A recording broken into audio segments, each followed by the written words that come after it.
Hello everybody, welcome back to 2CTV with some breaking news coming from the Middle East actually and parts of Africa. We're talking about the situation with Yemen, the Houthis in Yemen, and the Israelis also going through Egypt and other parts of Middle East and northeastern parts of Africa.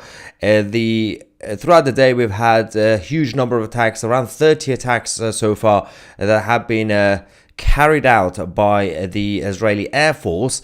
This was a surprise attack, and we're going to give you guys all the information. The Houthis have been completely shattered as they were busy being out doing a demonstration in Yemen.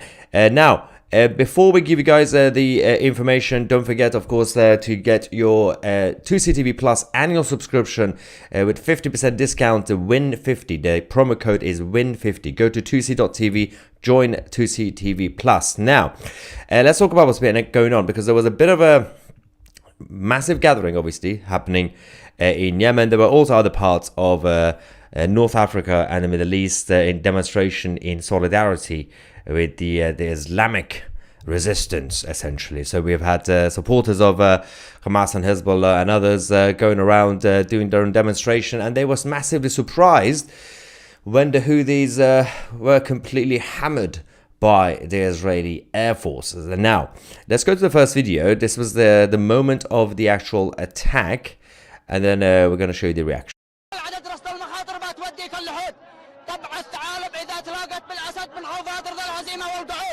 تكشر الأنياب إذا غاب الأسد وتقوم بدوار النمارة والفهود بصرخة ابن البدر ندخل العنت ندخل عليهم كالصواعق والرعود وننشر الإسلام حتى يعتمد وما أخذ منا لا لازم يعود وما أخذ منا لا لازم يعود سلامتكم. الله أكبر.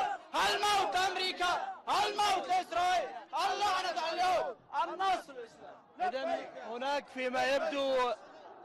فيما يبدو غارات على العاصمة صنعاء، وفي محيط التظاهرة نحن نسمع دوي انفجارات هنا في محيط التظاهرة في ميدان السبعين، وهدوا على العاصمة صنعاء.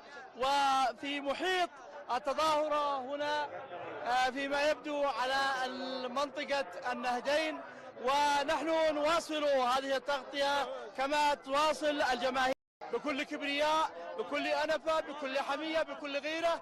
الشعب اليمني حاضر لتقديم التضحيات المختلفة والكثيرة ونحن. So this operation by the Israeli Air Force was also supported by the US and the UK forces.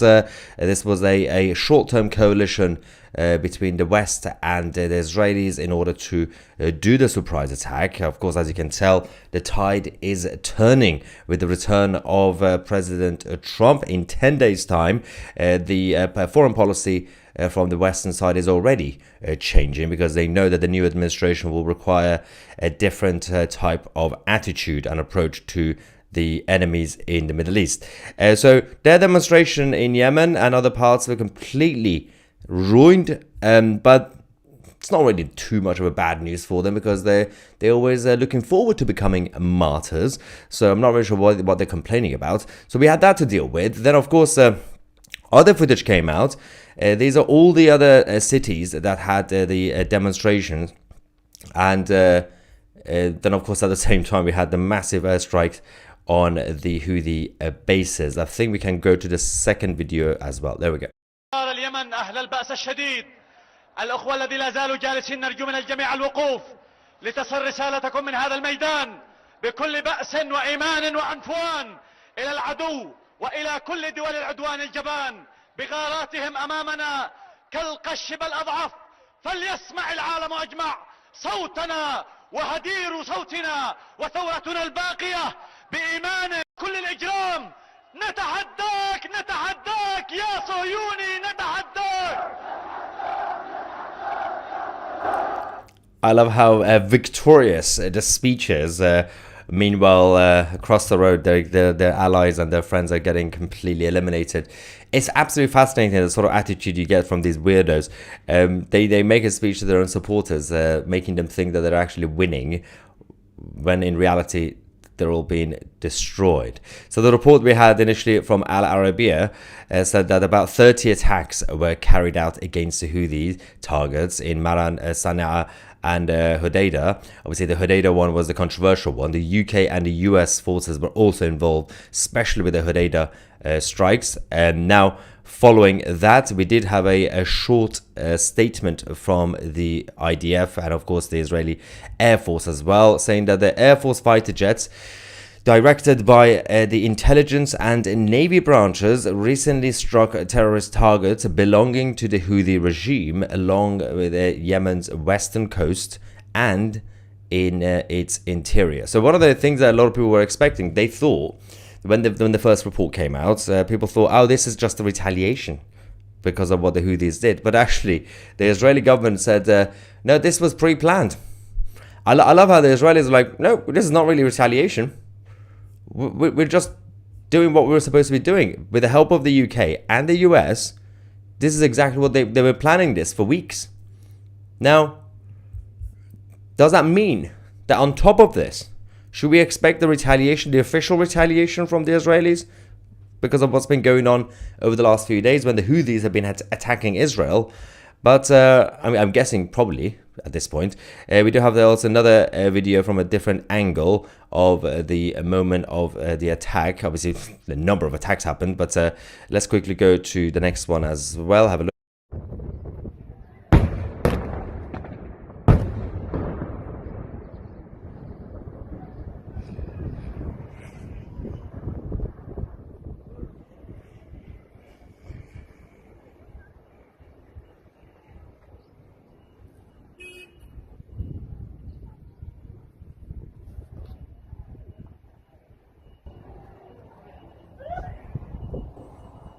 Not a good day for the Houthi nutters in Yemen, ladies and gentlemen. The last remaining proxy of the Islamic Republic of Iran. One by one, they're dropping like flies. Now, in terms of the other proxies, the Israeli defense minister has already demanded a military plan for a complete defeat of Hamas in Gaza if the hostage deal fails, which is already failing, by the way, before Trump takes over. So we have about 10 days to go. And the Israeli, obviously, the defense ministry are expecting a full plan from Mossad and the IDF in order to complete the mission in Gaza, because they know, obviously, once President Trump comes in, while Trump has already given the green light to the IDF, to Israel, to do what they have to do, but there's going to be a pressure from the new president in terms of finishing the operation, stop dragging on the conflict. So, because the main focus is going to be on the Islamic Republic of Iran. So that pressure is obviously now on the government in Israel, the war cabinet. So they want the IDF, which, by the way, the IDF side have already sent out the recommendations over the last few months anyway, in terms of what to do with Iran, what to do with the Houthis. So now it's time for action. Now, in terms of the attack that we saw today, the Israeli Air Force strikes, obviously in terms of the Houthi targets in Yemen, utilized over 20 aircraft, including fighter jets, refuelers, and obviously the other type of planes, and this is according to the military officials. The IDF also report that the fighter jets dropped around 50 munitions on the key targets, the three key targets: the Houthis power plant near Sana'a, the infrastructure at the Hodeidah, and Ras Issa port along the Yemen's western coast. So all this is now going to be putting more pressure on Ali Khamenei, the supreme leader of Iran, the man who's completely left out, but because he doesn't have any more support really. He's lost Syria and Assad. He's lost Hezbollah in Lebanon. He's lost, obviously, Yahya Sinwar and Ismail Haniyeh and all the others in Gaza. He doesn't really have a full backing of the other big allies, that includes China and Russia, because those guys know that there is a bigger game in place. You know, if they have to sacrifice the Iranian regime, they would easily do it. And the last few remaining were basically the Houthis, and their infrastructure has been completely destroyed now. So we will see if the Israelis are waiting for an attack from Iran first to then go and do retaliation, or if Israel will be doing exactly what they did in Yemen today, which was not a retaliation, even though it could have been, it should have been, but it was in fact a pre-prepared plan with the help of the UK and the US, which is quite rare. We have had the UK, France and the US hitting the Houthis before, but not directly. They've always been hitting around the ports and mostly the infrastructure, not the actual militants. This time they said, let's just do it because they will continue to cause trouble, and they know that Israel is winning. If Israel was not winning, there will be more pressure from the Western side. If you guys remember, until about 3-4 months ago, when it felt like the conflict is just being dragged on and there's not enough progress, there was a lot of pressure from the Western globalists on Israel saying you need to end it. We don't know what's going on. There was also massive pressure from inside Israel. And then suddenly we saw the pages going off, the walkie-talkies, the leaders of Hamas and Hezbollah one by one being eliminated. And now Israel keep winning and winning and winning. And Trump is coming back. So obviously the Western side are not criticizing Israel as much because they know that progress is actually being made. Now, let's get some reaction from the live chat. First one, Marty from New Zealand. Thank you for your super sticker, Marty. We have also Maureen saying, how many microphones does that bloke need? Look at him with his gun. He probably doesn't even know what the end of the bullet comes out from. In case you don't know what Maureen is referring to, it's about let me put it on the screen again for you guys. It's actually quite funny. This is about where's the guy? There we go. That's the one thing. Oh, it's a small screen. There we go. Let's make it bigger.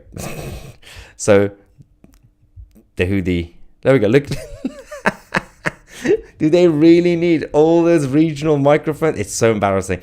Because they want to feel important and they want to come across as more important than they actually are. But in reality, obviously, they are just paper tigers. Look at that. Look at with his gun. He doesn't even know how to hold it. So, a bunch of amateurs. I don't understand how anybody can take the Houthis seriously. You can't take them seriously. At least you could say when it comes to the Hezbollah side, they've been trained for years and years by the Islamic Republic. Not these guys. Not these guys. Right. Let's get back to some comments from the live chat. Someone said he's got his Israeli flag up. Yeah, because we're talking about Israel, obviously. They even cannot talk. They can't even talk normal. Yeah. Why do they always have to be shouty?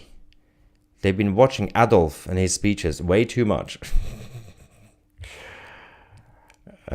Pat says, Israel better put Trump pictures up everywhere. If we, the US, had a different president that cut off weapons and equipment to Israel, they'll be screwed. But that's what's been going on over the last couple of years now with the Biden-Harris administration. So things are about to change, but it's not going to be an easy ride because, as I said, the indication from the incoming administration is that Trump is giving the green light to Israel to sort out the enemies, but at the same time, he's going to put pressure on them to sort it out quickly. Now, the main thing is going to be the fact that there will be a return of the Abraham Accords, which means if you want the Abraham Accord and a peace between the Arabs and Israel, there is going to be a push for the two-state solution. Whether you like it or not, that is going to be on the table from Saudi and all the others, which kind of means that there has to be now more pressure on Mahmoud Abbas in the West Bank, in Judea and Samaria, to sort things out.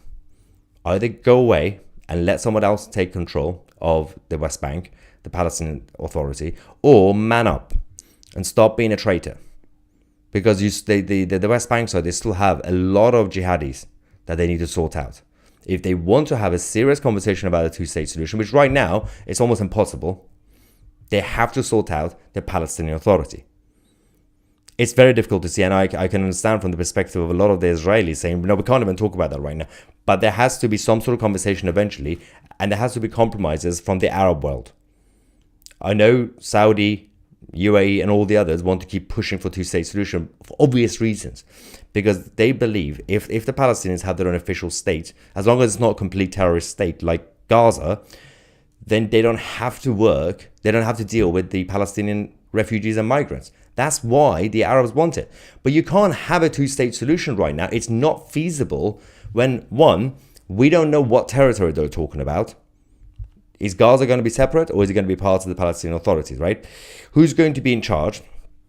And what sort of structure? Because as I said, you still have jihadis, even in the West Bank.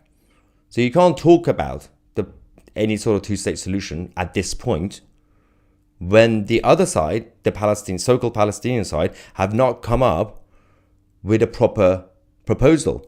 Every single time there's been any conversation about a two-state solution, it's always been the Westerners, especially the Americans, pushing it, dragging the Israeli prime ministers to the table, and the Palestinian side basically kicking off and leaving. It's completely embarrassing, especially back in the 1990s with Arafat. The whole thing is and the Israeli governments continue to make concessions. Stop making concessions. No more compromises. There was a map. Go back to the map. 1948. Go back to it. That's supposed to be Israel. And also considering that the new wave of militants in the name of Palestinians basically were created in the 60s. And also that's when they also stole the Jordanian flag and basically said, there we go, that's our flag. Just gaslighted the whole of the global population. Say, yeah, we always had the flag. No, you didn't. Not that flag. Super chat from Ivan, thank you. Saying important, more like impotent. Moshe Cohen from Israel says, we don't want the American annual aid. Good. That's how we became their puppets. We have to build an industry and self-rely on ourselves and no other choice. I absolutely agree with Moshe Cohen. Israelis should not be reliant, the Israeli government should not be reliant on Western aid. Buying things from the West, that's fine. That's called trade, free trade, global trade in terms of buying weapons and everything else. Obviously, they're an ally. If they want to pay for something, you sell it to them. Stop this handout nonsense, because Israel needs to be treated as a grown-up, not a baby. And Israelis want to be treated like grown-ups as well. And Israel is no longer a new, fresh country, the new state of Israel, since obviously the 40s and 50s. They have massive technology. They are advancing in science and military and everything else. They got so much to give to the world. And there has to be a new conversation, because I'm still blaming a lot of the more liberal-minded politicians over the last few decades in Israel who did this, who continue to push, or basically just said yes to the Americans every time the Americans said, okay, we're going to give you this, but you listen to us. Stop listening to the Americans. It's nothing to do with them. Get them out. Considering that the Israelis are also fighting the battles for the West, because that's the frontier. It's not going to stop in the Middle East. If Israel goes down, next is going to be Vatican and mainland Europe and everything else. So they're also fighting our fight. Instead of saying thank you, we're going around telling them how they should run their own country. It's not a good look for the Westerners. Right. Richard says, congratulations on more than 4 million subscribers. Actually, yeah, we are officially more than that now. Sounds better than 751,000. Yeah, 3/4. That's what we do. We shall continue the road to 1 million. Right. Dave says the microphones might be booby-trapped idea for IT. Imagine, that would have been a genius idea. Why didn't they think about this? Considering they could do a whole operation that took months with the walkie-talkies and their pages, surely they should have done the same with their microphones. Maybe they're already working on it. Maybe I shouldn't talk about it now. Now the Houthis are watching, saying, "Oh yeah, maybe we should check our microphones." They've got so many microphones in front of them. You don't need that many. Just get one from Reuters, one from Al Jazeera, one from the BBC, and that's it. Everybody else could just copy the footage. Scott Brown says, I love freedom, I think, yeah. And the EU is dropping lower on my list. Well, the EU doesn't like freedom. The EU is the opposite of freedom. Get rid of the left and the WEF Muppets.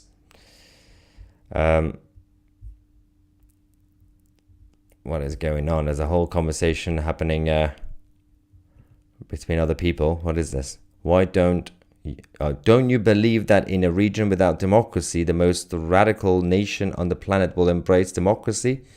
So cynical. Which one is a radical nation? Well, I'm really interested in other people's conversations. I don't know why I'm doing this. There was a massive debate today, by the way. Speaking of the Middle East, I think this is this one, isn't it? Mark says that Muslim men have been brought to the UK to rise and attack us from within. No, that's a different one. And there was a conversation about Iran because a bunch of idiots, including some of the top Americans, they decided to meet with the Mujahideen, the Iranian side, the Mujahideen, which is basically a bunch of Islamic communist terrorists. Mike Pompeo was also there. And I'm pretty sure Mike Pompeo is on Ozempic or something because he's lost so much weight. Mike Pompeo met with, I'm going to put the picture on the screen for you guys because this is slightly concerning what's going on right now with the Western side. And people like Mike Pompeo are very questionable characters, by the way. I'm going to show you this picture. They are plotting, the Western globalists are plotting to destroy the Middle East again. On the right, you see Mike Pompeo, and on the left, you see Maryam Rajavi. In case you're not familiar with Maryam Rajavi, as you can see, she's wearing a headscarf, which means Islamic, right? She claims to be the leader of the resistance and the opposition to the Islamic Republic of Iran. No. Essentially, these guys, the Mujahideen, which the name of the organization literally means people who do jihad. They were communists, they are communists, and they started back in the 60s and 70s when Iran had the monarchy. The Shah of Iran obviously had to use the police to go and arrest them, and obviously the intelligence service, SAVAK, to go and arrest them because they were doing treason. They were a bunch of communists backed by the Soviet Union. Terrorists. And I love how people then decided to rewrite history, saying, "Oh, the Shah of Iran was such a tyrant, torturing innocent Iranians." They were a bunch of terrorists. They were not innocent Iranians. You had actual political freedom in Iran anyway. You had different political parties and everything else.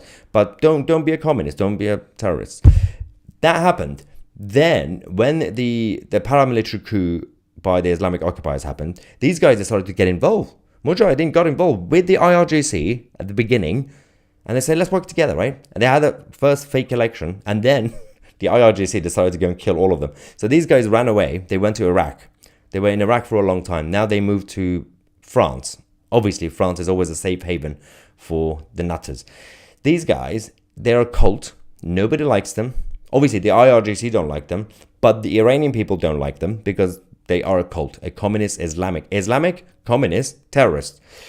And then we recently have been seeing them returning somehow because they have lobbyists going around meeting up with British politicians, American politicians, Canadian politicians. Some of these people are technically center-right. At best, they've been tricked. At best, they've been lied to. At worst, they are traitors. Because the name of the organization is obvious. People who do jihad. Why would you meet with Maryam Rajavi when the Iranian people, inside and outside, the consensus is bring back the crown prince. We want to have constitutional monarchy, parliamentary democracy. Go back to what Iran used to be so people can vote and choose their own leaders. Simple as that. That's the consensus, whether you like it or not. There is something happening right now. The Western globalists are already plotting because they know that the IRGC are going to fall eventually. They are not going to allow Iran to become free and democratic again. They're going to find a way, even if that means they're going to get these Mujahideen idiots to become, I mean, if they take over, they will be with blood. There will be violence because there is nobody in Iran, no normal person would want them. There's not going to be any permission from the public, any consent. It's not going to be like that. Let's get some more reaction from you guys on this. Mosh Cohen also said people forget that America boycotted us in 1948 and only started our warm relations during JFK, and the annual aid started long after. America is like, second part's coming, there we go, a woman on her period. That was every 4 years the tone changes and we have to take it, not anymore. They can sort their conspiracy BS by themselves. Ridiculous. No disrespect to all the women watching this, by the way. Anyway, we got a super chat from W saying Mike Pompeo should be arrested on terrorism charges. Mike Pompeo is a coward. That's what he is. Have you seen the story about blood and honor? That is quite vague. I know the concept, but I don't know what has anything happened recently. Navid says this year is the end for Khamenei, and I believe Navid is a Persian name, so I think he's Iranian.